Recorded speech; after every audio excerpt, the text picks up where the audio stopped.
And our participant number hasn't increased greatly over the past few seconds, so we're going to go ahead and get started. Good morning, everyone. My name is Jordan Eller. I am one of the 3 community services managers here with Alta Regional Center. I oversee our specialized services and supports unit. John Decker has another meeting he had to attend this morning. He will return next Friday. For today's agenda, just so you guys know what we're going to be chatting about, like I mentioned, Jennifer Bloom, our Associate Director of Children's Services, is going to be sharing with us the Early Start Provider Recruitment Pilot. We're going to have Carly, our Employment Specialist, give a brief update about the Quality Incentive Program for Employment Access. I'll give a few updates about the Community Resource Development Stakeholder Survey that we've sent out. And then we have a couple of updates regarding vendor forums that will be coming up. So I will turn the mic over to Miss Jennifer to let us know about Early Start.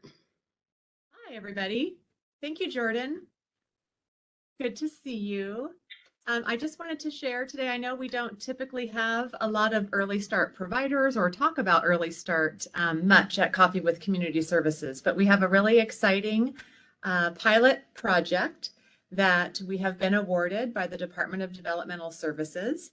And I just want to tell you a little bit about it. So back in August, we were approached by the department asking us if we were interested in piloting one of the American Rescue Plan Act pilot projects. So moving forward, I'm going to say ARPA instead of American Rescue Plan Act. Okay, so there are various initiatives within ARPA, but the one that we are chosen and approved to pilot has to do with expanding capacity of Early Start service providers and expanding the capacity of services available to the children and families of Early Start. So what we have the ability to do with this pilot project, we have approximately $1 million to spend between now and January of 2024, so a little over a year. And what the objective of the pilot is to develop culturally and linguistically sensitive services while also expanding vendor capacity. So the first part, we have 3 buckets, we say. The first one has to do with outreach. And it's really about going out to universities, training institutions, job fairs to really help students and people in the community understand that they could have a career in Early Start. A lot of students in training education programs are, if they're speech pathologists, occupational therapists, physical therapists, they are often seen or kind of filtered to insurance. Maybe they work for a big healthcare provider like Kaiser or Sutter, or maybe they are going to the school system. But it's rare that Early Start as a program and as a whole is really highlighted as a career path.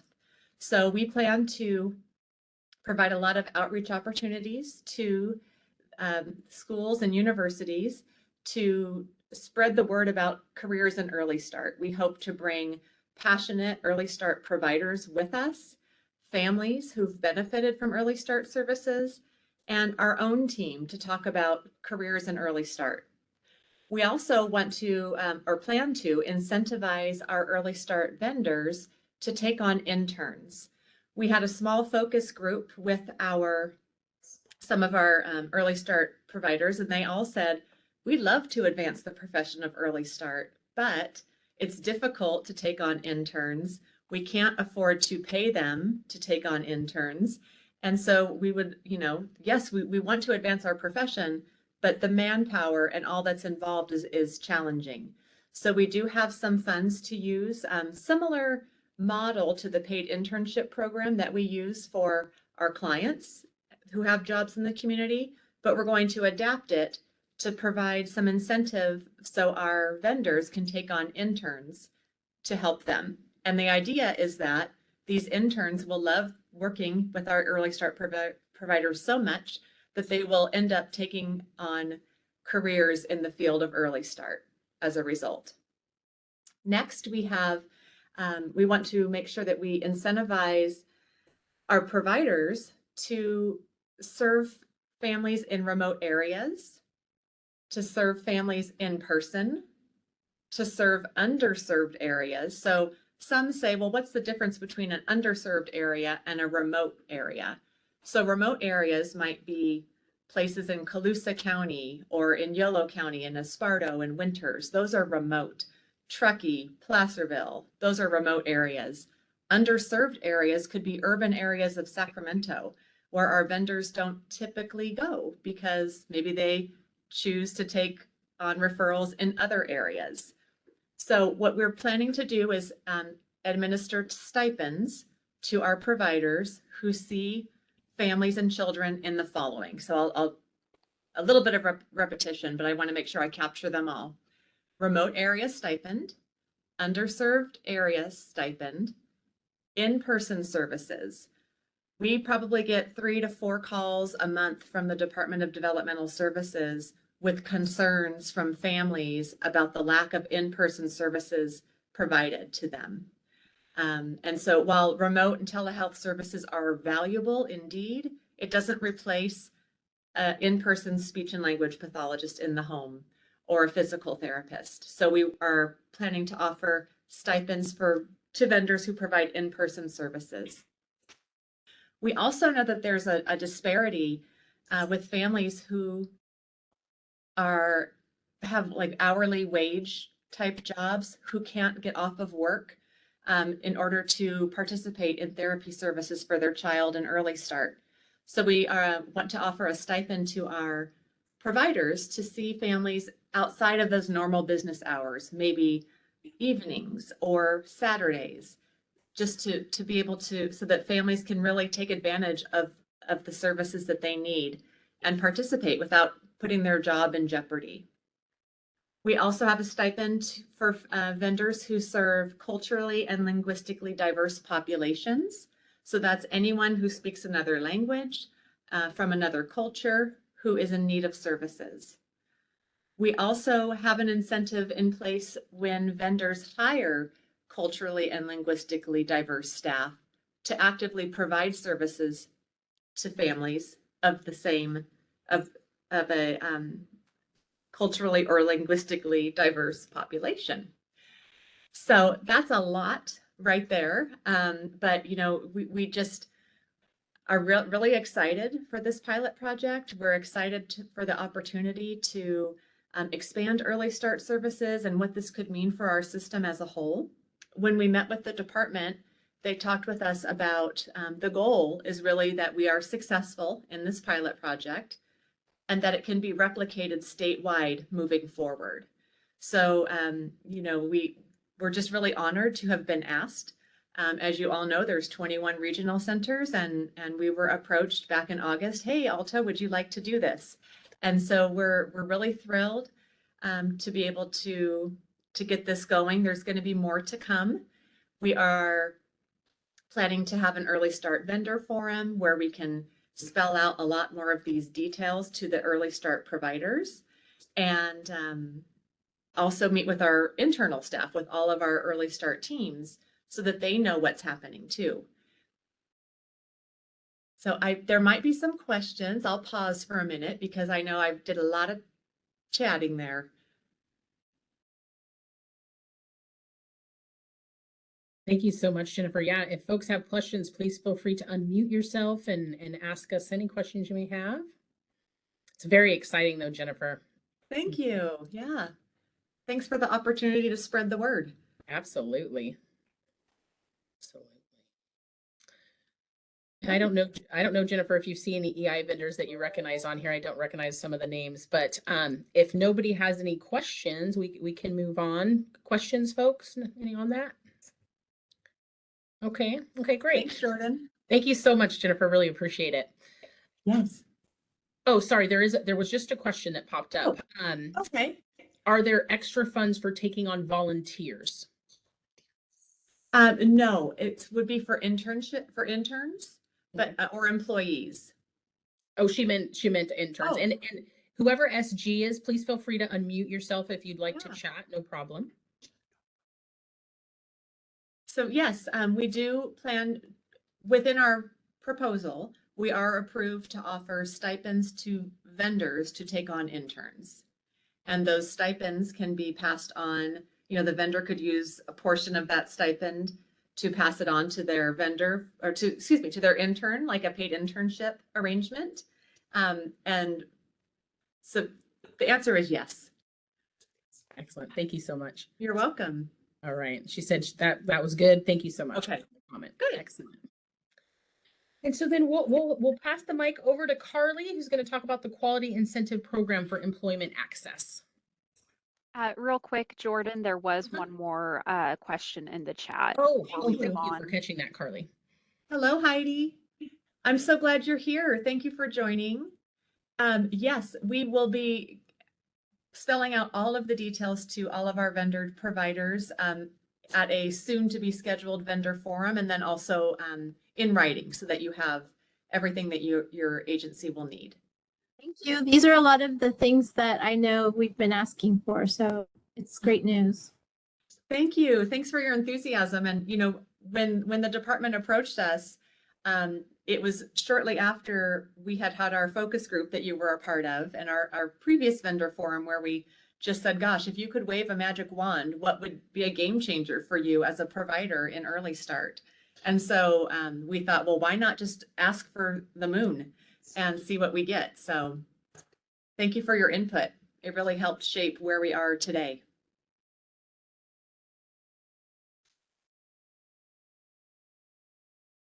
Perfect. And I don't see any other questions coming up in the chat.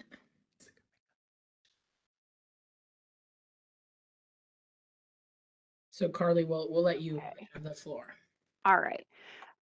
So I'm going to go ahead and share my screen. As some of you may know, on September 23rd, the department established some new quality incentive payments. These are in addition to the community integrated employment and paid internship program incentives that are already in place. Here is in my opinion, a pretty easy to understand outline of what they are. So these at the top here.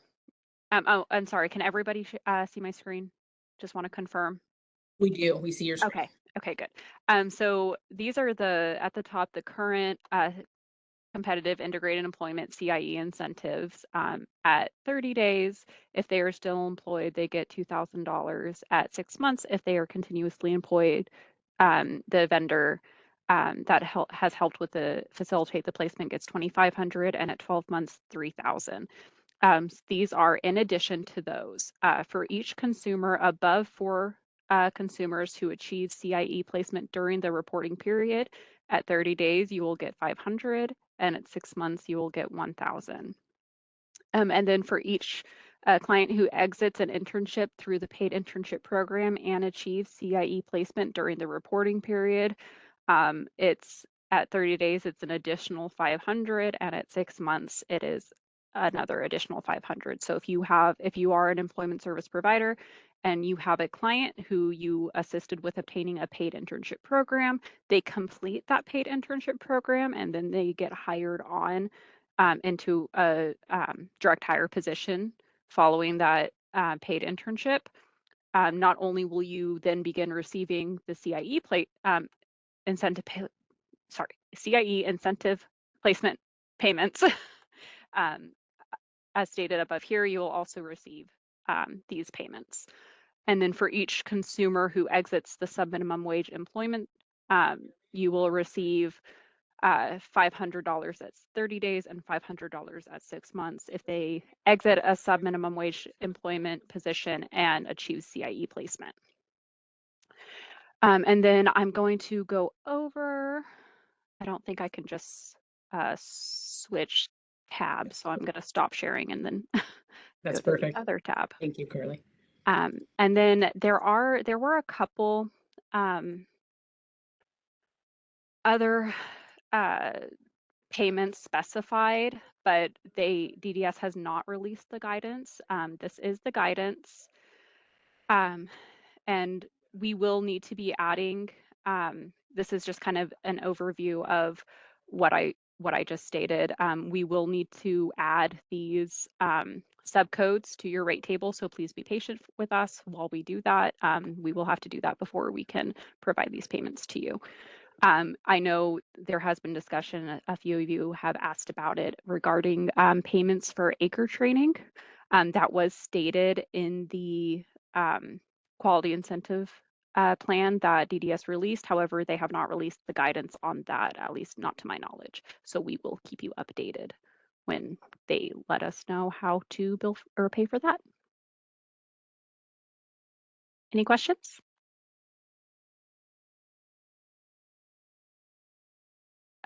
Kevin asked, is there a quality incentive payment if an individual ended up HIP in a previous fiscal year and then achieved CIE with that same employer in the current fiscal year?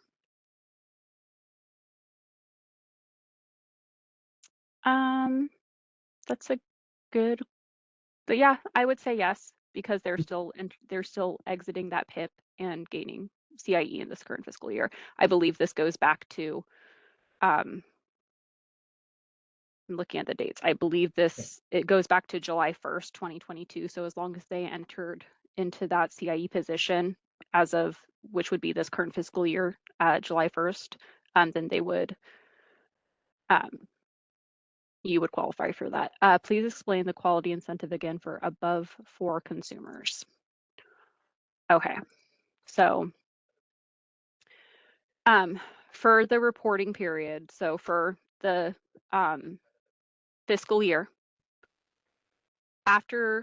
for each consumer above 4 consumers that achieve CIE placement. So after you have assisted 4 clients get CIE, competitive integrated employment placement, every client after those 4, you get those additional incentive payments. So the 5th client during that fiscal year, you will get those, what was it?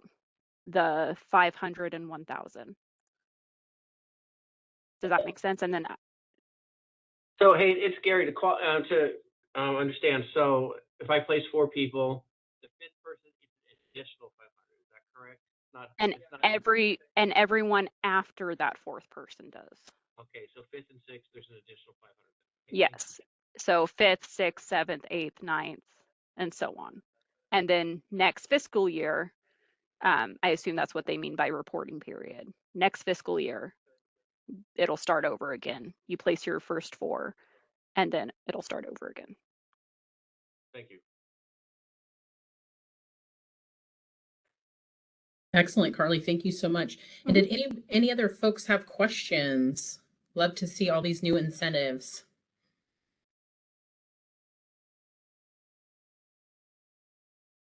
All right. Well, then I'll go ahead and move on. I just wanted to remind folks, it's just a reminder that it is that at the time of year that Community Services is developing our Community Resource Development Plan. And in order for us to develop that plan, we have to get stakeholder input, right? So last week, the CRDP stakeholder survey went out via chip mail to all the vendors that we have signed up. It went out to our internal staff as well. I'm going to place it in this link. I'm going to copy and paste it in the link so you guys can access the survey as well. But it's so important that we hear from you as vendors, from clients and families, from regional center staff and other community partners to really fully assess all the unmet needs of the clients in all of the 10 counties that we serve. So we love to get you guys' input. Based on that input, we will then develop the plan that we will propose to Department of Developmental Services to see which projects that they would be willing to give us startup funds for, right? So all of that will be presented in a public meeting. It looks like we're going to be having that October 25th. So we'll send out a little email, a little chip mail email about that as well. So if folks want to attend our public meeting where we're going to be announcing what our 2022-2023 Community Resource Development Plan proposal will be, you guys will be able to join in and share on that. So I'm going to, why we're talking about other things, I'm going to get the link to the survey into our chat here. It's also being sent out to our provider advisory committee. And like I said, I hope many of you are signed up for our ACRC email so that you guys would have received that email probably last Friday or Saturday. For some folks that are on here, did you guys, for kind of show of hands, if you guys can, raise a hand or something, have you guys completed the survey? Have you guys been seeing, did you get the survey via email? Cool. Okay. So I know so far we've had about 80 responses, and last year we only had 50. So we're excited that we do have over 80 so far. The survey will be open until next Tuesday, and then after Tuesday we'll be collecting all that data to present our annual development proposal. So I'll be sharing that link. Any questions about that or feedback about the survey? You guys are quiet on this Friday. Okay, okay. Well, we really appreciate it if you guys want to take the time to fill that out. It does close next Tuesday, like I said. And then while I'm getting that link into the chat, I will turn it over to Michelle McDonald to give a few updates on our vendor forums that will be coming up. Good morning, everyone. So I just wanted to reach out and remind you that we have an ILS Vendor Forum October 20th from 10 to 12. If you are interested in attending and you didn't receive the link, I'll put my email in the chat so you guys can send me and just let me know. And then we also are working on, it was requested that we have another SLS Vendor Forum to discuss some rate changes in January. So we are working on that, scheduling that for you guys. So we just wanted to let you know. And if you guys have any other recommendations or any other requests for more vendor forums, just go ahead and email me. I'm going to put that in right now. And then we can get those scheduled. Excellent. Thank you so much, Michelle. And then, so, that's really all we had for our agenda items today. Are there any participants here today that have questions about ongoing other matters or that would like to bring up an agenda item to the group?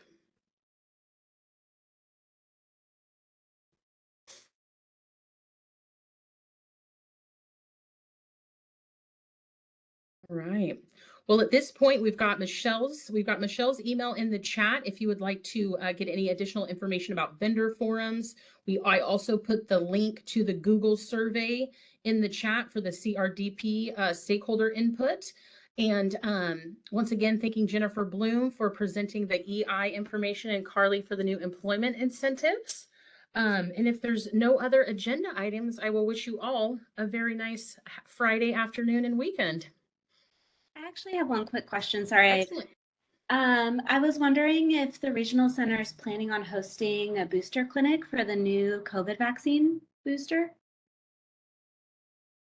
And is Jennifer Bloom still on here? I have not heard anything yet. I can definitely consult with John Decker and Michelle Johnson, our Director of Client Services, regarding that. And who was asking that question? Sorry, I didn't see your name or face because we'll want to make sure you get.